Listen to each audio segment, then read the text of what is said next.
वो बड़ंद गांव एक नदी के किनारे पर छोटा सा गांव था। उस गांव में उनके पिता बड़दंद भिक्खु धोत्र थे, उनके पिता का नाम था भिक्खु धोत्रे, उनके पिता का नाम था, और कुमड़ी उनकी माता का नाम था। एक नदी के किनारे बसा गांव था बड़ंद गांव, वहाँ की रहने वाली थी। और उनके माता पिता जो थे वो बचपन में ही एक्सपायर हो गए थे। क्या हुआ थे? बचपन में ही एक्सपायर हो गए थे।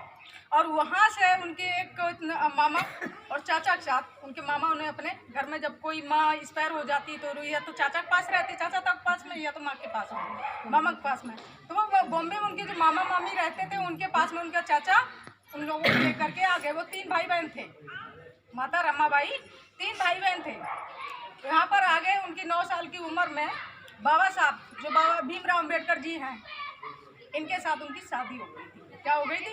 बाबा 14 साल के थे। बाबा साहब भीमराव अम्बेडकर 5वीं क्लास में पढ़ते थे और उस टाइम उनकी शादी हो गई थी। और जब शादी होके वो अपने घर आई, अब वो ठीक ठाक थे उस टाइम पर, क्योंकि बाबा साहब के जो पिता थे वो मिलिट्री में सूबेदार थे। भीमराव अम्बेडकर जी के पिताजी जो थे वो मिलिट्री में सूबेदार थे। तो उस टाइम पर स्थिति ठीक थी, लेकिन पढ़ाई भी चल रही थी बाबा साहब की। लेकिन धीरे धीरे स्थिति ऐसी गड़बड़ाई कि उनके भी माता पिता ख़त्म हो गए बाबा साहब के। तो जब पढ़ाई वो कर रहे थे उस टाइम पर उनको वजीफ़ा मिला। क्या मिला? वजीफ़ा मिलता था। और वो भी साहू जी गायकवाड़ थे, वहाँ के महाराजा। उन्होंने वजीफ़ा दिया किसे? बाबा साहब भीमराव अम्बेडकर जी को। और वो वजीफ़ा जो मिला, जो 25 रुपये उन्हें मिले वजीफ़ा में, वो माता रमाबाई के पास में आए। बोले, रमाबाई मुझे 25 रुपये मिले हैं, और बहुत खुश हुए। बोले कि अगर हम ये रुपए अपनी पढ़ाई के लिए हम विदेश चले जाए तो कैसा रहेगा। उन्होंने सलाह ली।